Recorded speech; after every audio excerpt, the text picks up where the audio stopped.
भगिनी व बंधुओं और मेरे सामने बैठा भारत का उज्जवल भविष्य, आप सभी को नमस्ते। आज हम सभी यहाँ पर पुण्य श्लोक देवी अहिल्या जी की 300वीं वर्षगांठ को मनाने के लिए, उनके जीवन चरित्र के बारे में जानने के लिए यहाँ पर एकत्रित हुए हैं। इसी कड़ी में हमारे समक्ष देवी अहिल्या जी के जीवन चरित्र के बारे में काफ़ी जो जानकारी थी वो उपदेश जी ने हमारे सामने साझा की। इसी कड़ी में मैं ये कहना चाहूँगी कि जब भी भारत में वीरों और वीरांगनाओं के इतिहास की बात आती है तो उससे पूर्व हमें ये समझना चाहिए कि हमारे भारत की जो भूमि है, हमारा भारत, उसको राष्ट्र पुरुष क्यों कहा जाता है। हमारे भारत की धरती वंदनीय है, पूजनीय है, तो उसका कोई कारण भी विशेष ही रहा होगा। तो सबसे पहले हम कोशिश करेंगे इस कारण को समझने की। पूरे विश्व भर में अगर हम देखें तो बहुत सारे देश हैं, लेकिन भगवान ने अवतार लेने के लिए हमारे भारत की भूमि को चुना। हमारे भारत की भूमि प्राकृतिक संपन्न है, उपजाऊ है, और यही कारण है भारत के वंदनीय और पूजनीय होने का। और साथ ही में मैं ये कहना चाहूंगी कि हमारे भारत का एक विस्तृत इतिहास है जो हमारा भारत, हमारी माँ समेटे हुए है। साथ ही में यहाँ पर रहने वाली जो सनातन पद्धति है, उन सभी को धरोहर में एक ऐसा इतिहास मिला है जो हम सभी के लिए गर्व करने वाला है। अगर हम अपने इतिहास को उठाकर देखें, पूरे विश्व के इतिहास को, तो बहुत सारी सभ्यताएं आई, चाहे वो चीन की सभ्यता थी, मिस्र की सभ्यता थी, यूनान की सभ्यता थी। सभी सभ्यताएं, संस्कृतियां आई, लेकिन सबका पतन भी हुआ। लेकिन हमारा भारत एकलौती ऐसी संस्कृति, एकलौती ऐसी सभ्यता है जो निरंतर चलती रही और आज तक उसका प्रवाह सतत चलता जा रहा है, और इसी प्रवाह को हम लोग सनातन कहते हैं। और इस चीज के तो हम सभी साक्षी हैं, क्योंकि ये संस्कृति चलती आ रही थी युगों युगों से। उसी का परिणाम स्वरूप आध्यात्मिक धरोहर जो हमें मिली, उसी के परिणाम स्वरूप हम सभी आज यहाँ पर बैठे हैं। अपनी संस्कृति, अपनी सभ्यता, अपनी विरासत को वो हम में से ही झलकती है। इसीलिए किसी लेखक ने क्या खूब कहा है कि यूनान, मिस्र, रोम सब मिट गए जहां से, अब तक मगर बाकी है नामो निशान हमारा। कुछ तो बात है कि हस्ती मिटती नहीं हमारी, सदियों रहा है दुश्मन दौरे जहां हमारा।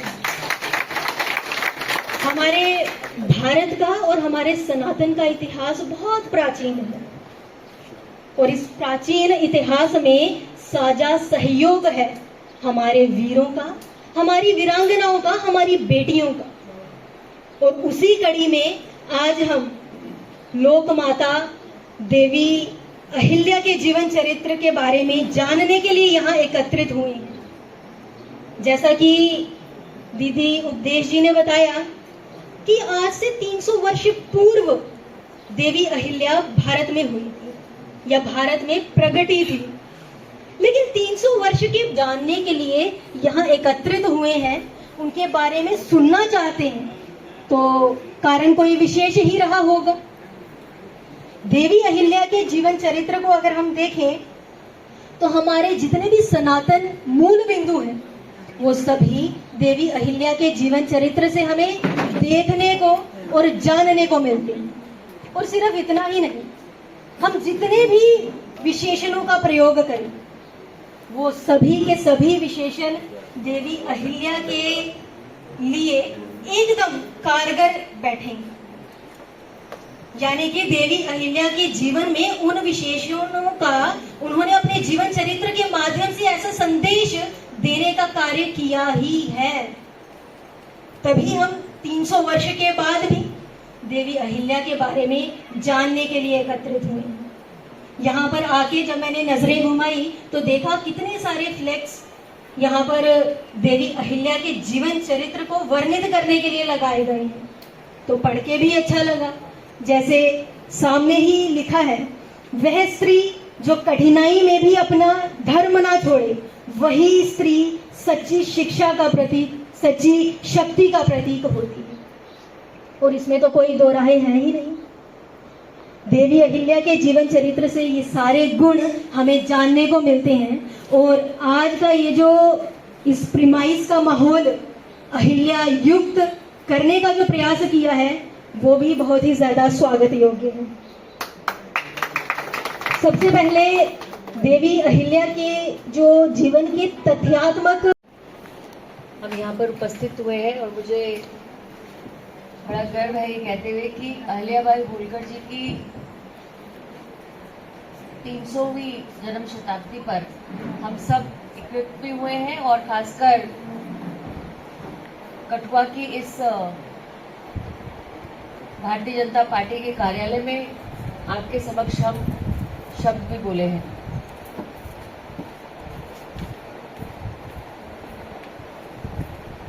आज के इस कार्यक्रम की अध्यक्षता करती हमारी बहन उपदेश अंडोत्रा जी, जिला की अध्यक्ष, हमारी बहन सुषमा जी जो इस कार्यक्रम की इंचार्ज रही हैं कठुआ से, हमारे भाई रंजीत जी, हमारे यहाँ पर हमारी बहन जो राष्ट्रीय महिला मोर्चा की सचिव है, ऐसी बहन हमारी रेखा कुमारी जी, हमारे बहुत ही वरिष्ठ नेता हमारे प्रेम डोगरा जी, गोपाल महाजन जी, रघुनंदन जी, यहाँ पर उपस्थित मंजीत जसोटिया जी जो मेरे साथ सोशल मीडिया में जिन्होंने स्टेट का काम संभाला हुआ है, और यहाँ पर उपस्थित रजत जी, नंदन जी, सभी वरिष्ठ कार्यकर्तागण।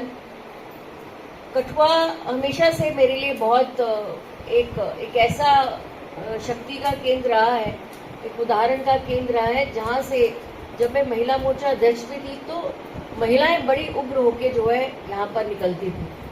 और एक ऐसा ये आपका ज़िला था जिस ज़िले में से हमेशा से शक्ति उत्पन्न होती रहती थी, किसी भी पुरुष के रूप में या महिला के रूप में। हमेशा से हम लोगों को एक कहीं ना कहीं हम लोगों को एक जिज्ञासा भी बनी रहती थी कि कठुआ से हमें लीडरशिप जो है वो डेवलप करनी है। और मुझे बड़ी खुशी है कि दो महिलाएं जिन पे हमारी नज़र थी, एक महिला बन गई हमारी राष्ट्र में सचिव महिला मोर्चा की, और दूसरी हमारी बहन महिला मोर्चा की कार्यकारिणी सदस्य थी, लेकिन काम इतना अच्छा किया कि आज संगठन ने उनको हमारे बीच में आपके सामने प्रस्तुत किया। तो कई बार बड़ा गर्व होता है कि जब हम कोई चीज़ निर्णय लेते हैं और उसमें संगठन का हमारा साथ मिलता है, तो हमें भी एक दिशा दी जाती है कि भाई अपनी अपनी बहनें चुनो और चुनकर जो हमारे सामने लाओ। तो बहुत गर्व होता है कि ऐसा दो हमारी बहनें जो हैं यहाँ से निकलकर एक बहुत अच्छी पदवी पे पहुँची है। मैं माता रानी से प्रार्थना भी करूँगी कि आगे भी आप सभी में से कोई ना कोई जो है बहन उभर कर पूर्णता से एक अपना कायम स्थापित करें। आज हम महारानी अहिल्याबाई होलकर जी, पुण्य श्लोक अहिल्याबाई होलकर जी के ऊपर आप सबके बीच में हम लोग उपस्थित हुए हैं। 300 वर्ष पहले की बात हमारी बहन, हमारी छोटी बहन और बहुत अच्छी वक्ता अंकिता गुप्ता जी ने, जो राष्ट्रीय सेविका समिति जो हमारी आरएसएस में जो हमारी टोली रहती है ज़िले की, उसमें बहुत सक्रिय मेंबर हैं। और जब हमें भी निवेदन किया गया कि प्रदेश के अंदर आपने कार्यशाला करनी है, तो अंकिता जी ने उस समय भी बहुत ही अच्छा अपना वक्तव्य रखा। मुझे लगता है गहन चिंतन, गहन उसके ऊपर एक करना, काम करना और फिर अपने वक्तों में उसको उधारना, आप सबके लिए एक उदाहरण का केंद्र भी हमारी बेटी अंकिता जी है। आज क्या जरूरत आन पड़ी कि हम 300 वर्ष पहले कि महारानी अहिल्याबाई होलकर जी के जीवनी के ऊपर आपके बीच में बोल रहे हैं। 300 वर्ष की जन्म शताब्दी है। 31 मई 2025 को उनके 300 वर्ष पूरे होंगे। और 300 वर्ष उन्होंने जब जन्म लिया और जिस परिवार के अंदर जन्म लिया, किसान परिवार के अंदर जन्म लिया, जिस परिवार के अंदर जन्म लेकर, छोटे से परिवार के अंदर जन्म लेकर किस तरह से माँ बाप ने, जैसे कहते हैं ना कच्चा घड़ा होता है उसको जो है फिर उसको किया जाता है, उसको स्वरूप दिया जाता है, ऐसे माँ बाप ने जो है उसको स्वरूप दिया। किस तरह से शिवलिंग जो है आपने देखा कि हर कोई भी हम फोटो उठा रहे हैं, नेट से भी उठा रहे हैं, या हमारे पास जो हमारे इस केंद्र कार्यालय ने भेजा है उसके अंदर, सबके अंदर वो छोटा सा शिवलिंग जो है अपने साथ समेटे बैठी है। सनातन का एक बहुत बड़ा प्रतीक जो है हमारे बीच में जो है उदाहरण के तौर पर हमें मिला है। बड़ा अचंभा लगता है कई बार हम जब अपनी किताबें खोलते हैं और ऐसी ऐसी महान शख्सियतों के बारे में कहीं ना कहीं बहुत एजुकेशन जो है साइलेंट हो जाती है, लेकिन ऐसी एजुकेशन हम लोगों को कभी मुझे हमने किताबों पे नहीं मिली। सावित्रीबाई फुले हो जो पहली महिला टीचर बनी, और या फिर अहिल्याबाई होलकर हो जिन्होंने इतना बड़ा काम 300 वर्ष पहले कर दिया कि आज भी उनके काम का स्मरण जो है हम अपने माननीय प्रधानमंत्री जी अपने आचरण में करते हैं, अपनी स्कीम्स में करते हैं।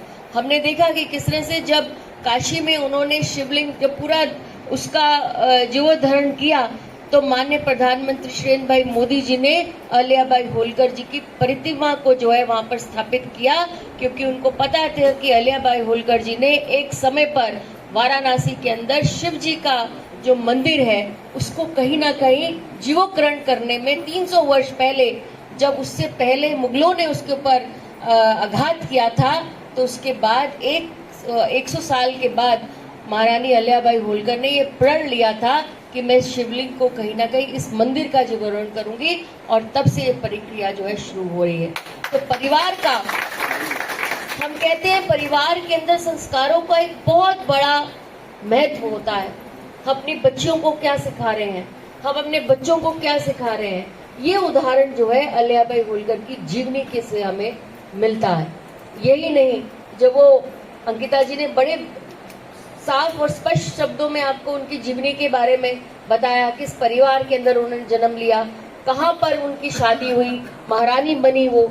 जब वो महारानी बनी तो क्या वो उन्होंने ऐसा कार्य किया, और उसके बाद 29 साल की छोटी उम्र के अंदर उनका जो है उनके हस्बैंड की जो है उनके जो पति थे उनकी मृत्यु हो गई। लेकिन सती जो होती थी, महिलाएं सती हो जाती थी। तो जब ये विषय उनके सामने आया तो उनके जो ससुर थे, जो वहाँ के महाराजा रहे थे, उन्होंने कहा नहीं, मेरी बहू सती नहीं होगी।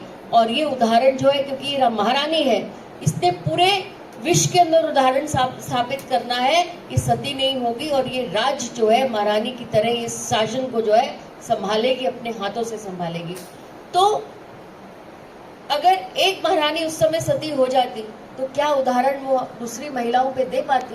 तो कहीं ना कहीं लोगों के अंदर उस समय भी कहीं ना कहीं हमारा सनातन धर्म जो है हमको ये सिखाता था कि स्त्री जो थी परम वैभव पर होती थी।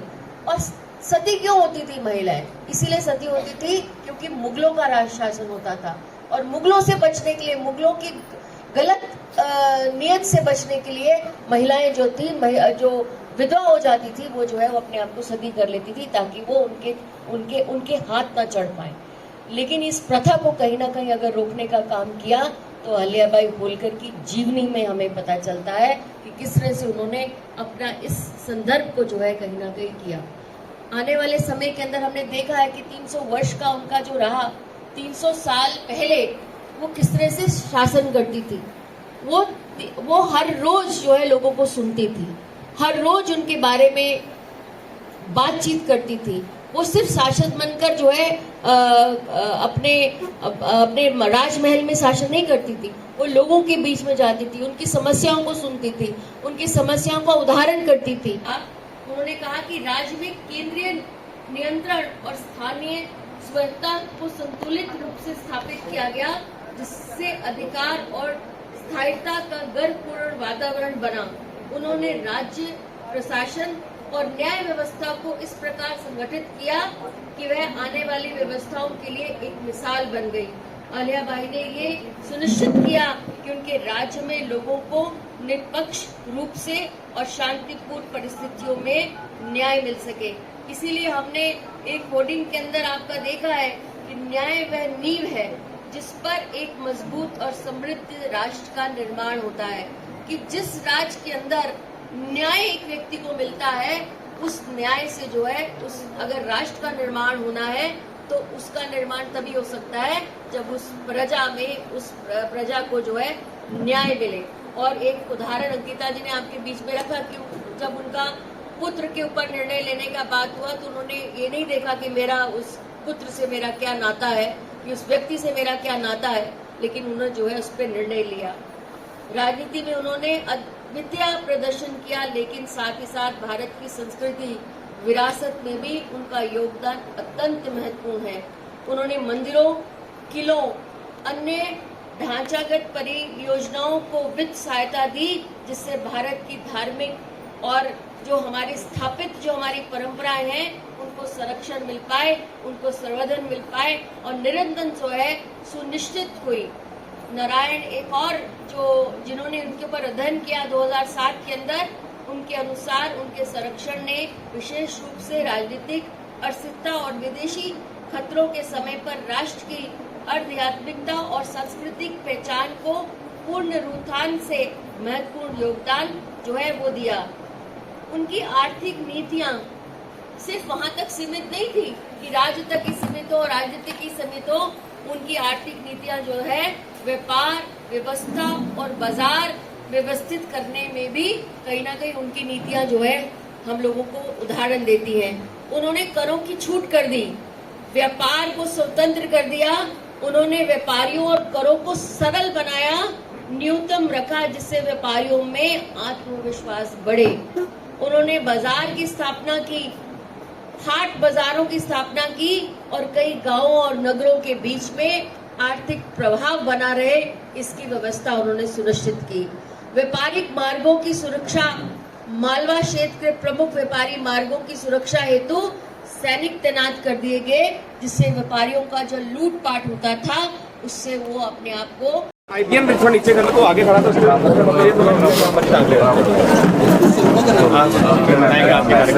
आज कठुआ जिले में पूर्ण श्लोक अहिल्याबाई होलकर जी की 300वीं जो जन्म जयंती है उसके अंतर्गत एक कार्यक्रम रखा गया था और इसमें विशेष तौर पर हमारी बहन उपदेश डोटरा जी जो यहाँ की जिलाध्यक्ष हैं, हमारे MLA भरत भूषण जी और समस्त पार्टी के सीनियर नेतागण इसमें शामिल रहे हैं। अहिल्याबाई होलकर जी 300 वर्ष पहले भी उनकी जन्म शताब्दी हम याद कर रहे हैं, उनको स्मरण कर रहे हैं कि उन्होंने अपनी प्रजा के लिए, खासकर सनातन धर्म को विस्तार देने के लिए, खासकर न्याय प्रिय होने के लिए किस तरह से वह न्याय करती थी, किस तरह से समाज का कल्याण किया, किस तरह से महिला सशक्तिकरण के प्रतिरूपी जो है वो बनी रही और कहीं ना कहीं पूरे देश के अंदर एक उदाहरण है कि एक नेता बन, एक राज का जो है शासक बनकर सिर्फ शासक ही नहीं भाई एक पूरी सेवक बनी। किस तरह से वह पूरा दिन जो है लोगों में रहती थी, उनकी समस्याएं सुनती थी। जहाँ पर मंदिरों का जीवोत्सव की बात हो, उनका नए पुनर्निर्माण की बात हो, जिस तरह से मुगलों के समय पर जिस तरह से उन्होंने सती प्रथा को पीछे रखा, महिलाओं को न्याय दिलाने का काम किया, तो हम सबके लिए प्रेरणा का स्रोत है। वही स्रोत जो है आज हम अपनी महिला शक्ति में हमारे जो वहाँ पर न्याय 300 वर्ष पूरे होंगे जन्म जयंती का, हम उसी के उपलक्ष्य में आज जो है आपको महिला शक्ति की आपने बात की, ऑपरेशन सिंदूर जो है वो भी महिलाओं ने कहीं ना कहीं इंतजाम दिया, तो आप एक महिला है, कितना गौरवान्वित महसूस करें? ये बड़ी गर्व की बात है कि हम जिस देश के अंदर रहते हैं उसमें नारी शक्ति को हमेशा से सुप्रीम समझा जाता है और यही नहीं, आप देखते हैं कि 2 बार साल के अंदर हमारी जो हमारी बेटियां होती हैं, जो कन्या पूजन जो है वो भी रहता है। इस देश को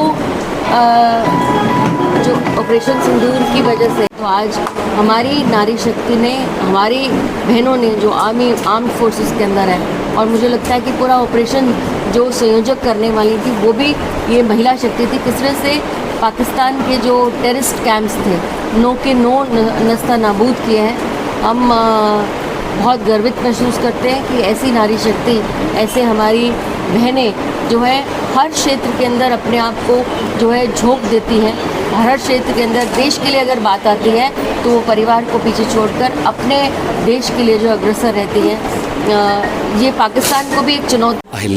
अहिल्याबाई होलकर, पुण्य श्लोक अहिल्याबाई होलकर जी की 300वीं जन्म शताब्दी जो कि 31 मई को पूर्ण होने जा रही है, उसके उपलक्ष्य पर आज ये कार्यशाला का आयोजन किया गया था, जिसमें हमारी मुख्य प्रवक्ता और चीफ गेस्ट जो थी वो फॉर्मर एजुकेशन मिनिस्टर प्रिया सेठी जी थी, आज यहाँ पे उपस्थित थे।